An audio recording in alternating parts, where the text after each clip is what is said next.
हरिः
ओम्।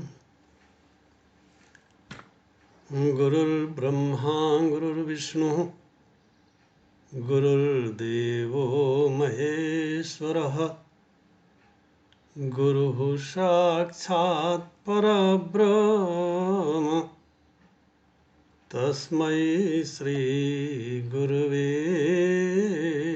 नमः। अखण्डमण्डलाकारम् व्याप्तं येन चराचरम् तत्पदं दर्शितं येन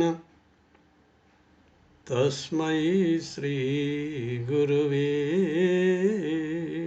नमः। माता रामो मत्पिता रामचन्द्रः स्वामी रामो मत्सखा रामचन्द्रः सर्वस्वं मे रामचन्द्रो दयालुः नान्यं जाने नैव जाने न जाने। दक्षिणे लक्ष्मणो यस्य वामे च जनकात्मजा पुरतो मारुतिर्यस्य तं वन्दे रघुनन्दनम्। वसुदेवसुतं देवं कंसचाणूरमर्दनं देवकी परमानन्दं कृष्णं वन्दे जगद्गुरुम्। प्रेम से बोलिए भक्तवत्सल भगवान की जय। वृंदावन बिहारी लाल की जय।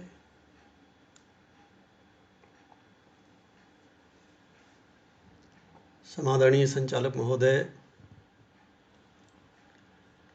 अकारण करुण करुणा वरुणालय परमात्मा प्रभु श्री राम की कथा रस के रसिक मधुकर संत वृंद, श्रद्धामयी देवियों, आइए भगवान का स्वरूप क्या है, भगवान कैसे हैं, जो श्रोतव्य है, सुनने योग्य है। क्योंकि शास्त्र का कथन है श्रोतव्य श्रुतिवाक्येभ्यः। जो वेद कहते हैं, वेद के अनुसार सुनना चाहिए। जो सुनने के योग्य हो सो सुनना चाहिए। तो भगवान से बढ़कर के और कौन है? संत शिरोमणि गोस्वामी श्री तुलसीदास जी महाराज से जब पूछा गया, महाराज ये जो श्री रामचरितमानस है, इसका प्रतिपाद्य विषय क्या है? तुलसीदास जी महाराज कहते हैं कि यही महाआदि मध्य अवसाना अप्रभु प्रतिपाद्य राम भगवाना। मैंने इस श्री रामचरितमानस में भगवान श्री राघवेंद्र सरकार का प्रतिपादन किया है। भगवान कैसे हैं यह बताने का प्रयास किया है। सो शास्त्र का जो कथन है, जिसमें समग्र ऐश्वर्य हो, जिसमें पूरी तरह से धर्म स्थापित हो और जो पूरी तरह से धर्म का पालन करता हो, जिसमें पूर्णता हो, धर्म की पूर्णता हो, और जिससे बढ़ करके इस संसार में किसी का यश न हो। क्योंकि यश होता है अच्छा करने से।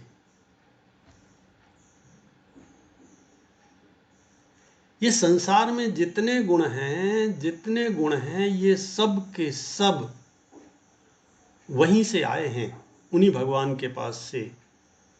इसीलिए इन गुणों में दो विशेषण लगते हैं। एक तो है सद्गुण और दूसरा है दुर्गुण। एक तो सत और दूसरा है दुष। सत शब्द का अर्थ होता है परमात्मा। जो वस्तु भगवान से सीधी आई है उसमें कोई विकृति नहीं हुई, वही सद्गुण है। और अगर हमने उस वस्तु को, उस निर्मल वस्तु को, उस पावन वस्तु को थोड़ा सा भी अपने हिसाब से ढाल लिया, तो वह फिर सद्गुण नहीं रह जाता। परम पूज्य डोंगरे जी महाराज कहते हैं कि मनुष्य जब धर्म का आचरण नहीं कर पाता तो धर्म की व्याख्या अपने आचरण के अनुसार करने लगता है।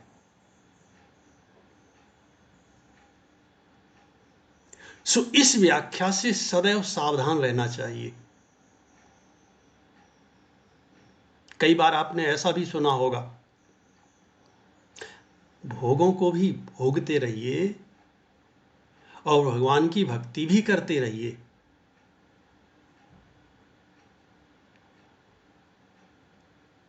ठीक है, जो भोगों को नहीं छोड़ सकता है उसके लिए यह कथन ठीक है।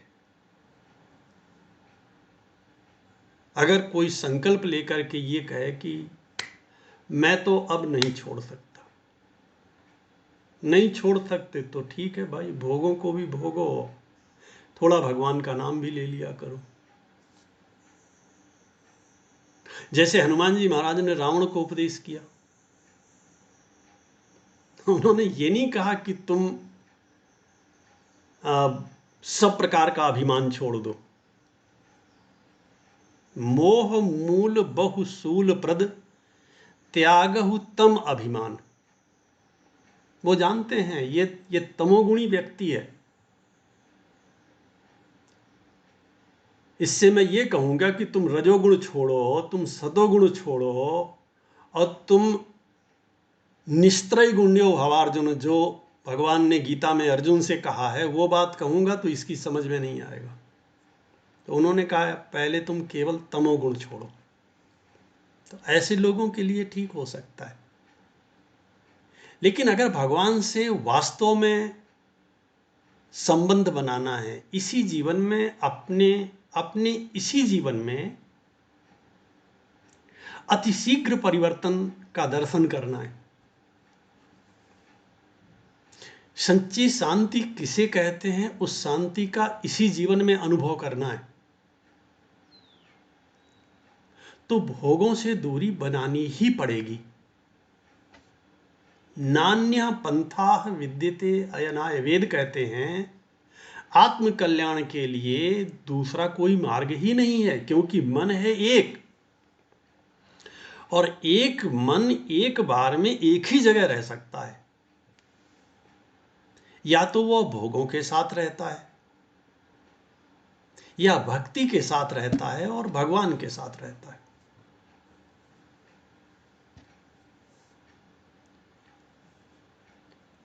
सो जिसमें पूर्ण धर्म हो, जिसके जैसा यश इस संसार में किसी का ना हो, यहां तक की चर्चा हमने कल किया। आज हम इसके आगे की बात करते हैं। ऐश्वर्यस्य समग्रस्य धर्मस्य यशसः श्रियः, भगवान का जो अगला गुण है उसका नाम है श्री। श्री शब्द के का अर्थ होता है लक्ष्मी। श्री शब्द का अर्थ होता है सौंदर्य। श्री शब्द का अर्थ होता है शोभा।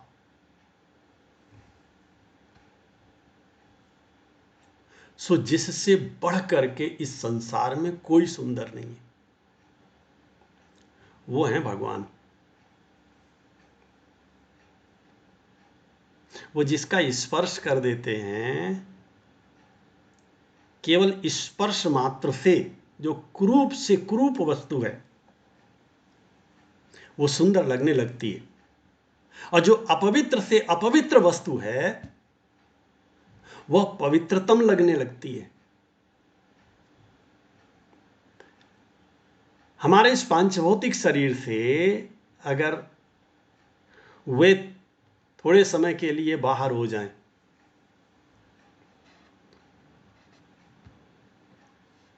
तो इस शरीर की क्या स्थिति होगी? ये शरीर सुंदर है, लेकिन कब तक? जब तक वो इस शरीर में बैठे हुए हैं। और जिस दिन वे इस शरीर का त्याग कर देंगे, उस दिन घर के कहें बेग ही काढ़ो, भूत भय को खई हैं। जा दिन मन पंछी उड़ गई है। यहां पर मन शब्द का अभिप्रेत अर्थ है वह चेतन तत्व जो हमारे अंदर बैठा हुआ है।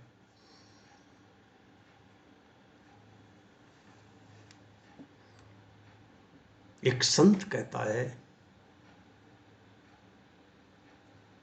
कि जा दिन मन पंछी उड़ गई हैं, ता दिन तेरे तन तरुवर के, ता दिन तेरे तन तरुवर के,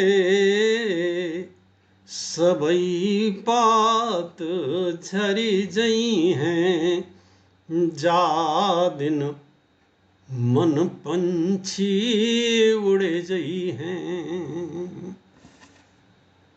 नेत्रों से हमें दिखाई देता है, जिह्वा से वाणी के द्वारा हम बोलते भी हैं। हमारी इंद्रियां अपना अपना काम कर रही हैं, मन मनन कर रहा है और बुद्धि निर्णय करने का काम कर रही है, लेकिन कब तक?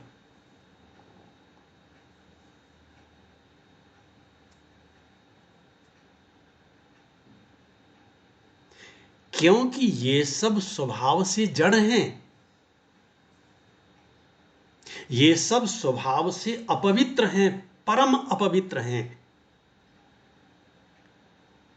वो है तब तक ये पवित्र हैं, और वो है तब तक ये हैं। जिस दिन वो साथ छोड़ देगा, जिसे भगवान कहते हैं, उसी दिन इनकी कीमत इतनी रह जाएगी कि घर वाले इन्हें उठा करके इसे जल्दी से जल्दी जलाने का प्रयास करेंगे। और थोड़ा सा भी विलंब होता है तो हर व्यक्ति के मुख से यही निकलता है, जल्दी करो, क्या हो रहा है।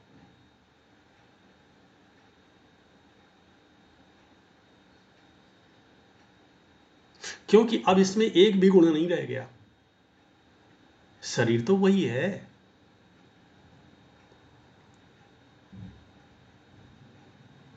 तारा से भगवान श्री राघवेंद्र सरकार ने कहा था, तारा क्षितिजल पावक गगन समीरा, अपंच रचित अति धाम शरीरा। ये वही भगवान हैं जो अयोध्या वासियों के सामने कह रहे थे कि नर तन सम नहीं कवन्यु देही, जीव चराचर याचत जेही, नर तन सम। भगवान अयोध्या वासियों से कहते हैं, मनुष्य के शरीर जैसा कोई दूसरा सुंदर शरीर नहीं है। क्योंकि सब चाहते हैं, देवता भी यही चाहते हैं, पृथ्वी में आकर के हम मनुष्य बने। क्यों चाहते हैं?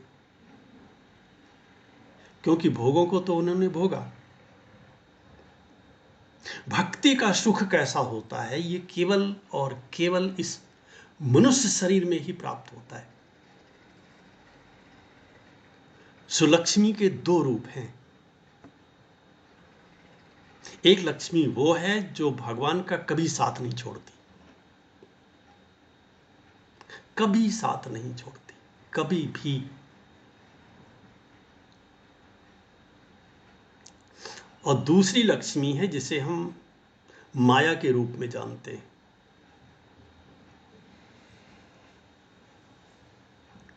वो भगवान का साथ भी छोड़ देती है।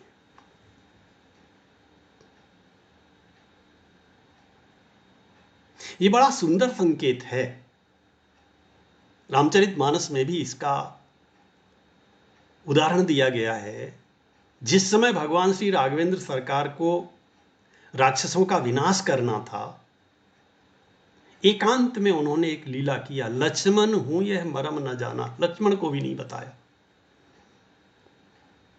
केवल श्री सीता जी से कहा, सुनहु प्रिया व्रत रुचिर सुशीला, मैं कछु करब ललित नर लीला, तुम पावक महा करहु निवासा। आप अग्नि में निवास करो, अग्नि में रहो, और अपना जो नकली रूप है उसे यहीं छोड़ दो।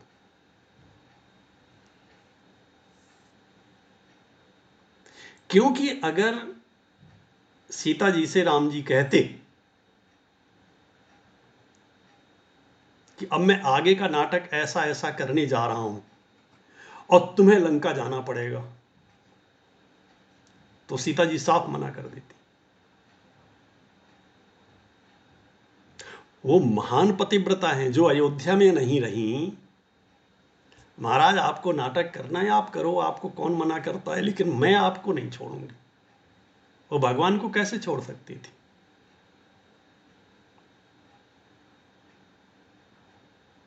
और जब जब मनुष्य भगवान को छोड़ करके केवल लक्ष्मी की कामना करता है, केवल धन की कामना करता है, ऐश्वर्य की कामना करता है, वह माया की कामना करता है। क्योंकि लक्ष्मी तो भगवान को छोड़ करके कभी जाती ही नहीं है।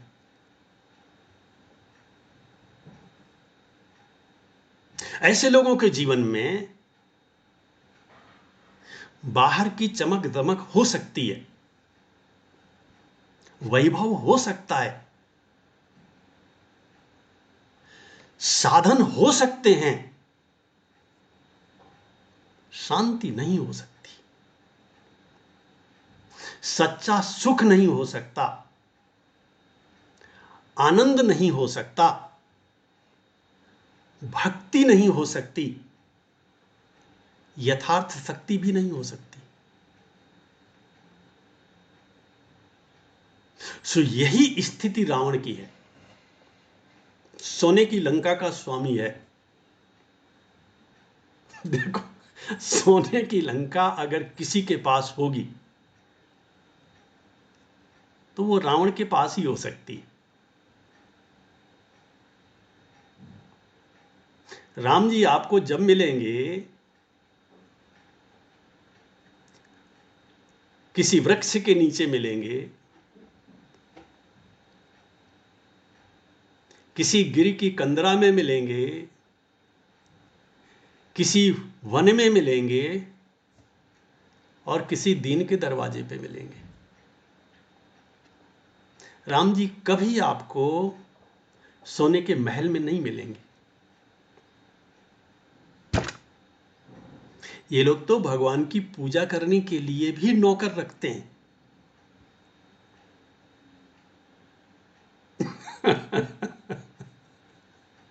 जिसके पास भगवान की पूजा करने के लिए समय नहीं है, हाँ, ऐसे लोग भगवान की कथा में कभी नहीं आते। आप कितना भी आ भी नहीं सकते, आप प्रयास करके देखो ना। और आ भी गए तो एक शब्द नहीं सुन सकते, क्योंकि उन्हें तो अपना काम करना है। कई बार आए भी हैं और क्योंकि उन्हें जल्दी जाना होता है तो वो जल्दी निकल लेते हैं। भगवान की कथा सुनना उनके बस की बात नहीं है। तो देखो, भगवान जैसे हैं, अब आप थोड़ा ध्यान से सुनिएगा। भगवान जैसे हैं, जिस पर भगवान पूरी कृपा करते हैं, उसे अपने जैसा बना देते हैं। जिस पर थोड़ी कृपा करते हैं, उसे धन संपत्ति दे देते हैं।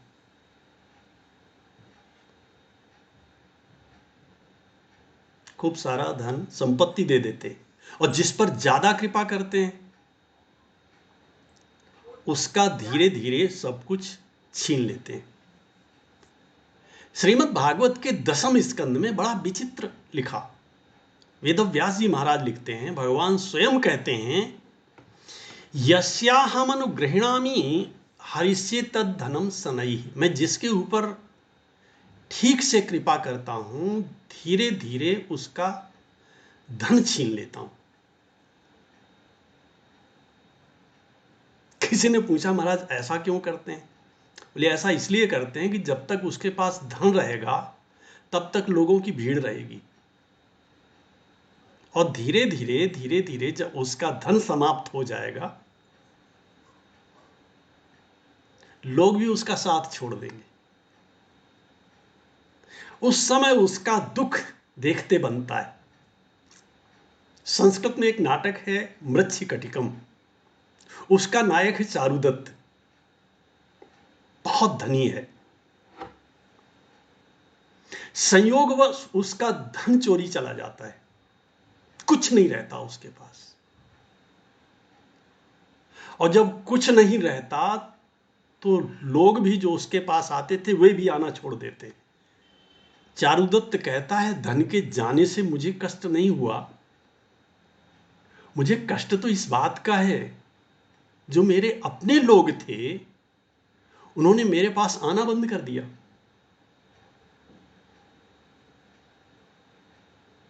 भगवान कहते हैं मैं भी यही करता हूं। ऐसा व्यक्ति फिर केवल भगवान की कथा सुनने और भगवान की कथा कहने लायक रह जाता है।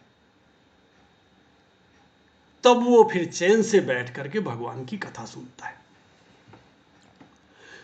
इसका कारण यह है कि वो जो वास्तविक लक्ष्मी है ना, जो वो ये दोनों स्वरूप हैं तो लक्ष्मी के ही, लेकिन उसका जन्म स्थान है समुद्र। और लक्ष्मी जी तो बाद में आई, उनके बड़े भाई, बड़ी बहन पहले ही आई। मदिरा, विष, ये सब पहले आए और लक्ष्मी जी तो बाद में आई। तुलसीदास जी महाराज संकेत भी करते हैं कि विष वारुणी बंधु प्रिय जेही। जिस घर में ज्यादा संपत्ति होवे और इनका सेवन न होवे, ऐसा होता नहीं है। और यदि ऐसा है तो फिर वहां आपको भगवान आगे आगे मिलेंगे, लक्ष्मी जी पीछे पीछे मिलेंगे। विषवारुणी बंधु प्रिय जेही, कहिए रमा समो केमी वैदेही। एक लक्ष्मी तो वो है जो समुद्र से निकलती हैं। देवता और दैत्य उस समुद्र का मंथन करते हैं। एक लक्ष्मी और है,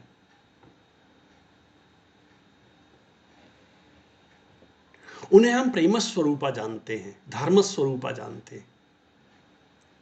श्री भरत जी रूपी समुद्र का जब मंथन किया गया तो प्रेमामृत निकला। और ये जो प्रेम है, ये शुद्ध भगवान से संबंधित प्रेम है। एक तीसरा भी समुद्र मंथन हुआ है रामचरितमानस में, ये हमारे आपके बड़े काम का है। गोस्वामी जी महाराज लिखते हैं कि ब्रह्म पयो निधि मंदरो, ब्रह्म पयो निधि मंदरो, ब्रह्म रूपी समुद्र है। ज्ञान संत सुरयाही, और ज्ञान का मंद्राचल है। ब्रह्म रूपी समुद्र है, उस समुद्र का मंथन किया जा रहा है। मंथन किसका किया जा रहा है? ब्रह्म का। ब्रह्म माने जो सब जगह रहता है, जो सर्वत्र रहने वाला परमात्मा है, उसके बारे में विचार किया जा रहा है। किसके माध्यम से? बोले ज्ञान के माध्यम से। ज्ञान का मंद्राचल चलाया जा रहा है। चला कौन रहा है? संत सुरयाही, जो संत हैं वही मानो देवता हैं। इसमें निकलता क्या है? बोले कथा सुधा मथ काढ़ही, इससे भगवत कथा रूपी प्रेमामृत निकलता है।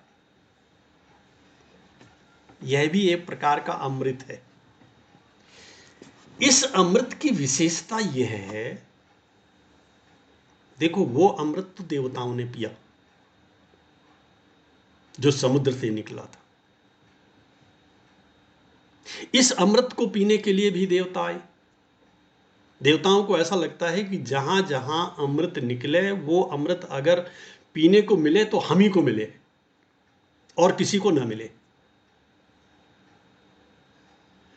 तो जब श्री सुखदेव जी महाराज कथा कहने के लिए उद्यत हुए तो उस समय देवता भी आए और देवताओं ने कहा कि महाराज केवल मृत्यु का ही तो भय है, हम अपने साथ अमृत लेकर के आए,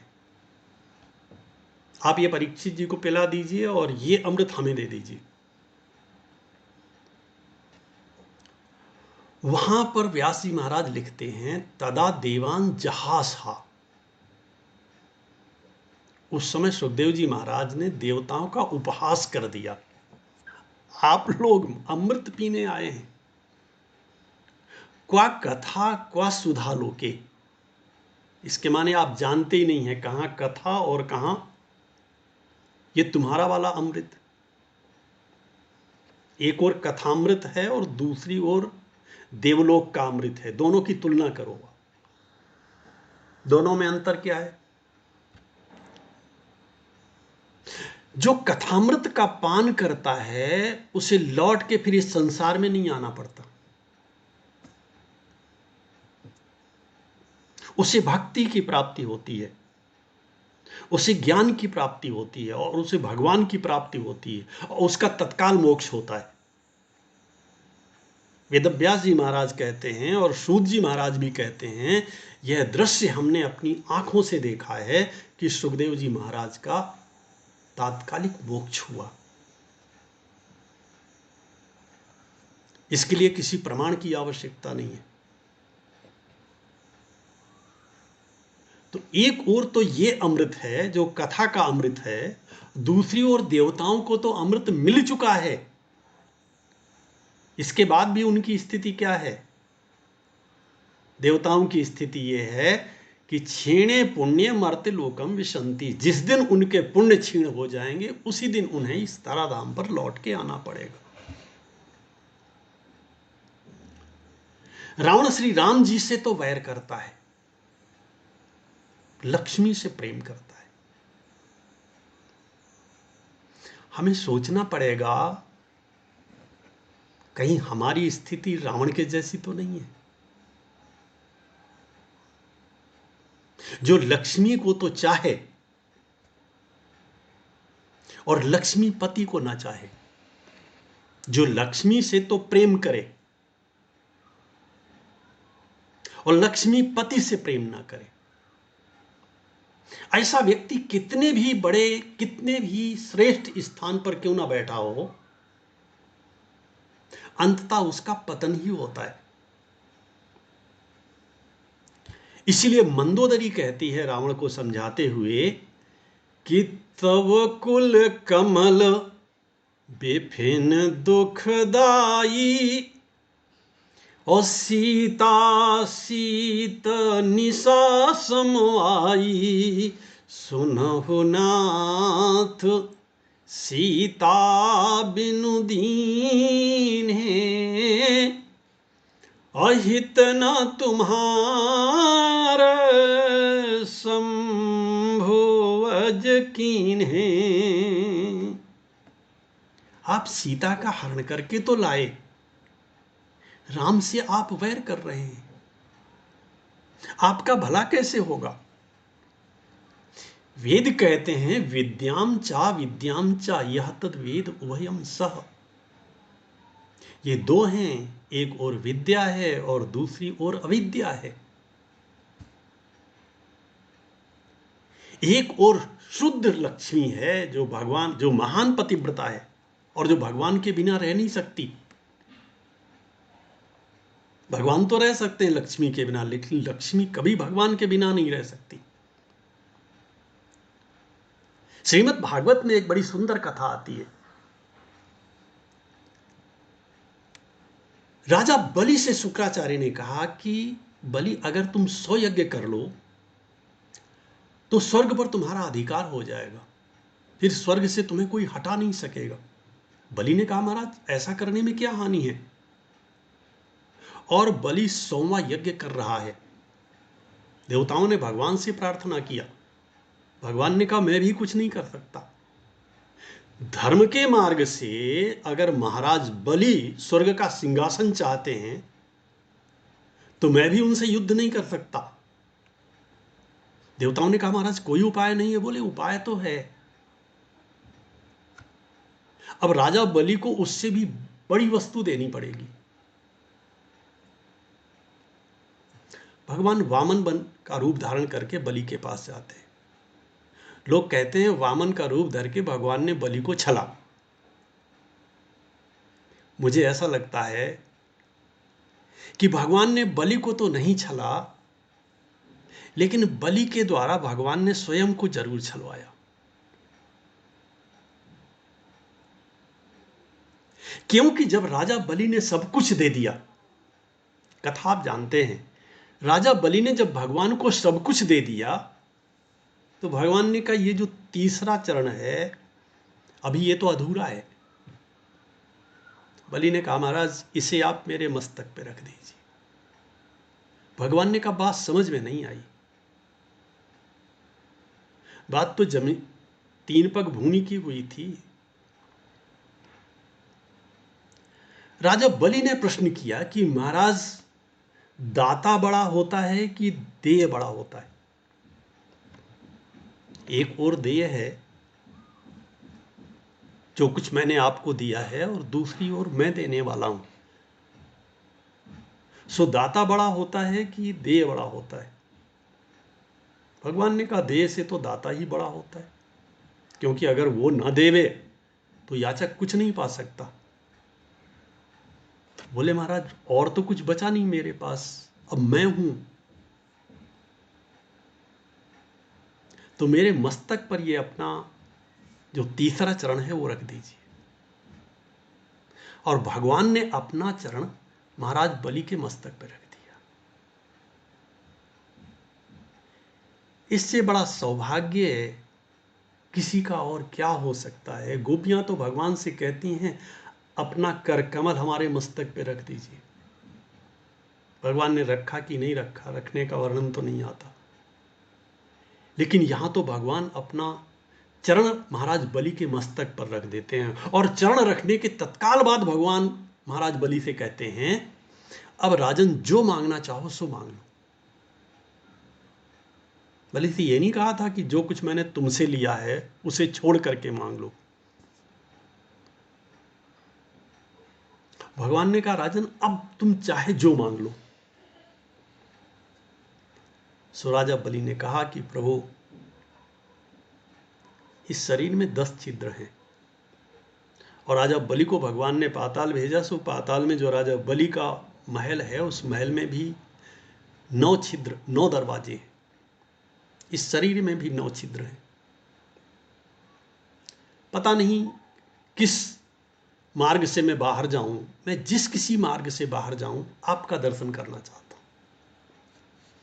भगवान ने 9 रूप बनाए और हर दरवाजे पर राजा बलि के द्वारपाल बनकर के खड़े हो गए। लक्ष्मी जी को जब यह पता चला, देवर्षि नारद ने बताया, लक्ष्मी जी महाराज बलि के पास गईं और राजा बलि को अपना भाई बना करके भगवान को उनसे मांगा। संसार के लोग लक्ष्मी की मांग करते हैं, लक्ष्मी जी ने महाराज बलि से भगवान को मांगा। एक संत ने बहुत सुंदर लिखा है, आएगी घर में स्वयं लक्ष्मी बांधे हाथ। आएगी घर में स्वयं और लक्ष्मी बांधे हाथ, तू लक्ष्मी पति के चरण पकड़ प्रेम के साथ। जो लक्ष्मी पति के चरण पकड़ता है, लक्ष्मी उसके घर बिना बुलाए स्वयं पहुंच जाती हैं। और ऐसी लक्ष्मी तो महाराज बलि को नारायण तो मिलते ही हैं, साथ ही साथ में लक्ष्मी भी मिलती हैं।